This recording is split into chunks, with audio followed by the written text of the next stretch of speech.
Hi guys! Nandito kami sa IKEA. Ang ganda dito sa IKEA kasi ano kami, libre na kami parking, libre na kami ng charge, libre pa ng kape. Ayan guys. So, ganun dito sa IKEA. Libre kami lahat. Ayan. Andun kami. Ayan, nakapark kami doon. Libre ng parking. Libre ng kape. Libre ng charge. Ayan. Ayan yun guys. Ganyan kami pag Friday. Ayan. Dito kami sa IKEA nakatambay. So, ayan guys. Pasok natin yung bag. Ayan.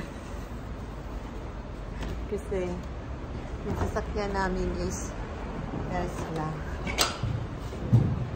So, electric siya. Ayan. Ayan siya. Ayan. So, ayan. Pasok na ako. Tapos,